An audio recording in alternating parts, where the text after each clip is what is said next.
Then one more issue which is being disturbed to the all cooperative housing societies is the ATP 2D.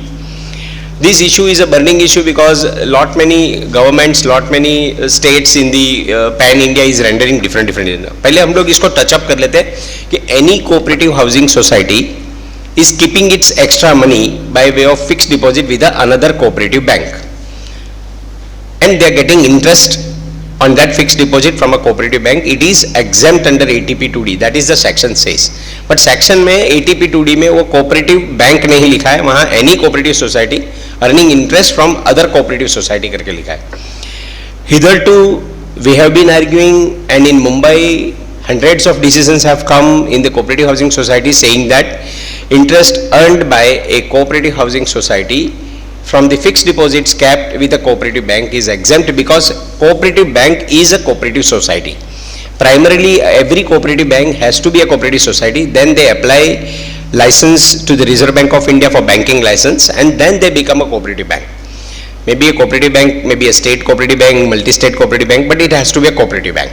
The moment it loses the status of cooperative bank and it becomes a scheduled bank or something of that nature, then you will not get that benefit of that. So any money kept with a nationalized bank or maybe the scheduled bank, that interest is taxable as on today. Secondly, interest earned from a nationalized cooperative bank does not fit into the category of the called as a concept of mutuality also. First we'll discuss this issue that why these courts have been doing this. Certain courts में ऐसा होता है कि decision लेने के time Karnataka high court में पहला एक इशू हुआ, एंड वो इशू इसमें किसी और एंगल से हुआ था, तोतगर्स करके. सो तोतगर्स कोऑपरेटिव क्रेडिट सोसाइटी लिमिटेड करके कोई केस हुआ, तो कर्नाटक हाई कोर्ट में जो कोई जज बैठा था उसने ये वैलिड डिसीजन ले लिया कि cooperative banks are not cooperative societies, तो ये ATP 2D तो टैक्सेबल हो जाएगा, आपको नहीं मिलेगा. फिर उसी कर्नाटक हाई कोर्ट में कुछ दूसरा जज आया, उसने ये वर्डिक्ट भी दे दिया no cooperative banks are the cooperative societies, उसको मिलना चाहिए. बॉम्बे हाई कोर्ट का एज ऑन टुडे कोई लैंडमार्क डिसीजन सिमिलर इशू पे अभी तक नहीं आया हुआ है, बिकॉज बॉम्बे हाई कोर्ट में ऐसा कोई केस तो जाना चाहिए, वहां तक ट्रैवल करना चाहिए.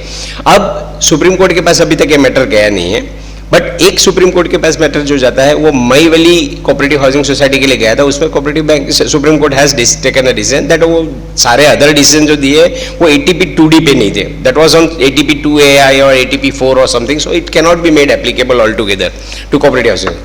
अब इस सिलसिले में गुजरात हाई कोर्ट ने decision State Bank of India association के लिए दिया था कि yes cooperative bank is a cooperative society और आपको ATP 2D का इंटरेस्ट मिलना चाहिए. अब बॉम्बे के जब असेसमेंट ऑफिसर आते हैं तो उनके पास बॉम्बे के असेसमेंट ऑफिसर के साथ में दलील की जाती है कि कर्नाटक हाई कोर्ट ने मना कर दिया तो ATP 2D नहीं मिलेगा.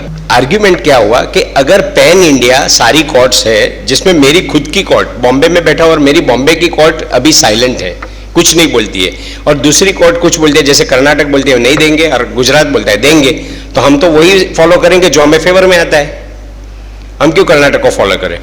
And secondly this is an incentive provision, so it should be liberally interpreted, and if two views are possible then one view which is adoptable to a SSE should be adopted, not to the revenue.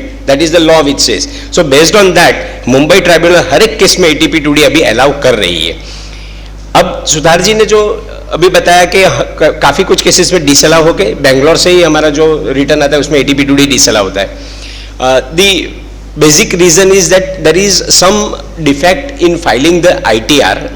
जब ITR भरते हो तो software में कहाँ क्या चीज दिखाना है, अगर वो प्रॉपरली कर दो तो आपका ATP 2D बैंगलोर से निकल जाएगा. कई लोग क्या समझते हैं कि society is not doing any business, so income expenditure and profit and loss account and balance sheet we will not put it in the return, will straight away say that इतना है हमारा income from other sources which is free from concept of mutuality और हमारा return हो गया. That is गलत. You should not do that. Society is engaged in the business of maintaining the property. That is the activity which you can refer to. Activity code is some 0204 something of the return में डालना है, और पूरा profit and loss account आपको डालना है.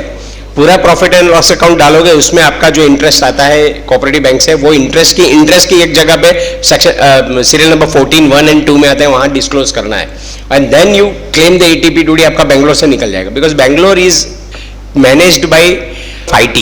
ठीक है, highest paid engineers are from the IT, और वो समझते कम है बनाते ज्यादा है, समझते कम हमें बनाते ज्यादा है. क्योंकि वो सॉफ्टवेयर में एक if this then this, that is the software writing, if not this then this, वो फॉर्मूला पे काम करते, मतलब सॉफ्टवेयर का एक कोड लिखा जाता है, उसमें लिख देते कि अगर 14I में 14A और 14(2) में इंटरेस्ट नहीं दिखा है तो इसको ATP2D नहीं देने का, और दूसरा लिखा अगर 14A में लिखा है तो इसको देने का। सर्कस के घोड़े के जैसे चलते वो लोग। तो आपको ये समझना चाहिए कि software is made by somebody who is not extra intelligent than us, but people say that. तो इसको ध्यान में लेते खाली 14A 14(2) में AB में इंटरेस्ट और डिविडेंड कॉलम है, वहां पे सेपरेटली दिखाओ, file the entire income and expenditure and balance sheet and then claim ATP2D, तो बैंगलोर से निकल जाएगा, you will not have a dispute over to that. Otherwise वो उसमें गलती करोगे तो ATP2D नहीं मिलेगा, डिसअला हो जाएगा, फिर it will be a matter of disputes.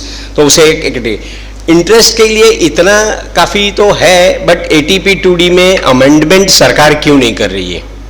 केवल एक वर्ड डालना है कि any interest earned by cooperative society from a cooperative society और कोऑपरेटिव बैंक, वो बैंक ऐड करना है, इतनी छोटी सी अमेंडमेंट करने का। एंड आप लोग इतने छोटे हो कि आपका वॉइस उधर तक जाता नहीं है। So only once a settled case of Supreme Court comes there may be an amendment in the section ATP2D, but take it from me, you all societies are entitled to claim ATP2D interest from the cooperative bank। और अगर जो लोग वो समझते हैं कि नहीं नहीं कोऑपरेटिव बैंक में रिस्क है और आप अपना पैसा नेशनलाइज बैंक में फॉर्म कर रहे हो, तो like I mean you have to face the income tax applicability, वही वो तो करते हैं। There are people who say that कि भाई we have to manage within certain risk profile and all that, तो आधा आधा पैसा रखते हैं। हाँ, second one more thing is that there are people who prepare the balance sheet and income and expenditure, और उनका GD/CA ऐसा कोई तो भी ऑडिटर होता है, not the qualified A group, B group, C group chartered accountant. तो क्या होता है, एक छोटी सी मिस्टेक ऐसी होती है कि there is some interest which is received from a cooperative bank on sinking fund, on extra repair fund, and that interest is directly credited to in the balance sheet in the fund itself. तो आपका profit and loss account में इंटरेस्ट नहीं आया, अब 26 AS जो जमा कर रहे हैं वहां इंटरेस्ट दिखता है, तो वहां से भी वो पकड़ेगा कि आपका इंटरेस्ट यहाँ 40 लाख है, इनकम टैक्स में 16 लाख, आप प्रॉफिट एंड लॉस, तो वो गलती भी मत करो। It has to be routed through your profit and loss account first, profit and loss में क्रेडिट दिखाओ, फिर debit transfer to sinking fund करके दिखाओ, तो then again you will not be caught on the rank foot. So that is my suggestion. अगर नहीं करते हो तो this also tantamounts to undisclosed income, unreported income, under reported income, और ITO लोग तो आपको मतलब कौन से एक दफा निकालते हैं ना, दफा नंबर 200, 300, 400, बस वो चाहिए उनको, वो मिल गया तो फिर आपके ऊपर लग जाएंगे। तो उसको अवॉइड करने के लिए you make it very properly. And for me the two takeaways is that interest on the cooperative bank is totally exempted under section ATP2D। अगर कोई भी दिक्कत होगी तो समस्या होगी तो सुथार सर है, मिल के सुलझा सकते हैं। Now onwards in the development agreements there will be a TDS, so आप इसको properly draft करवाइए और make sure that society does not receive any consideration, then you may not have a problem, otherwise you will have। Thank you very much for patient hearing।